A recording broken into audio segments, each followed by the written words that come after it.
A few announcements as we get started. First, Ash Wednesday is a week from today.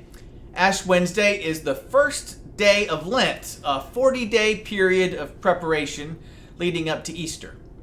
We'll host an Ash Wednesday service in the sanctuary at 6 o'clock next Wednesday. I hope you can be here.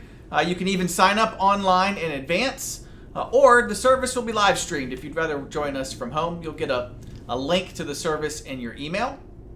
And we're going to use Ash Wednesday as a starting point for a more organized return to Wednesday night activities. Beginning on Wednesday, February 24th, that's 2 weeks from today, we'll take a first step back toward a regular schedule of Wednesday night activities with something for every age group at our church. We'll have children's activities, we'll have youth activities, and adult Bible study as well, each beginning at 6 p.m. Each group will meet for about 45 minutes. Children downstairs in our children's area, youth upstairs in the youth wing, adults in the sanctuary for Bible study. We'll wear masks, we'll be socially distanced. Kids will enjoy music, missions, and Bible study activities. We'll try to get our kids outside some as weather permits in the coming weeks. And we'll follow this schedule for each of those age groups through Easter. So mark your calendars, February 24th, 2 weeks from today, a first step back toward Wednesday night programming. As we move back toward a more regular schedule for Wednesday evenings, I'm planning to transition these Wednesday video devotionals into a weekly sermon and worship preview that would go out each week with the Central 411 on Thursdays rather than on Wednesdays.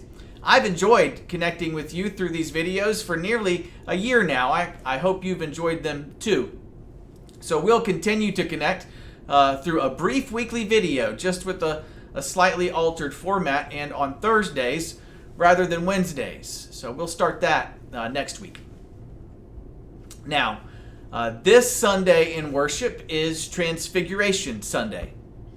Each year, we remember this mystical event on the Sunday before Lent begins. We remember this transcendent experience that Jesus has, which is with his disciples, in which Jesus is transformed into this radiant, otherworldly kind of persona, along with two long dead prophets, Moses and Elijah, glowing there with him.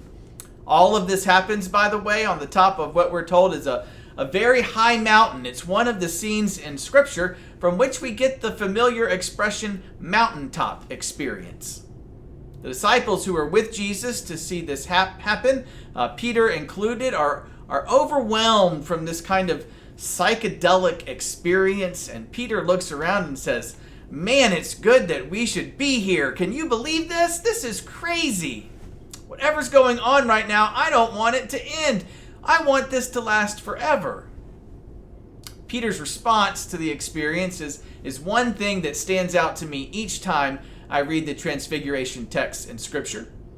The other thing is Jesus' instruction that the disciples tell no one about their experience.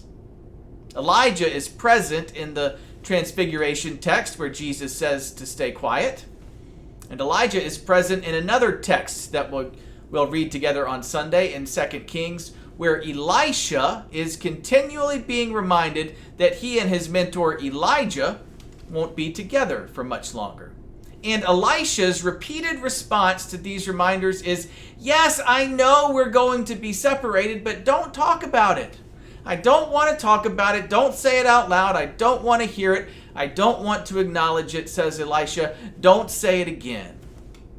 And in the Transfiguration text, Jesus, of course, says something similar, but in a different context, as the disciples leave the scene of the Transfiguration. Don't talk about it.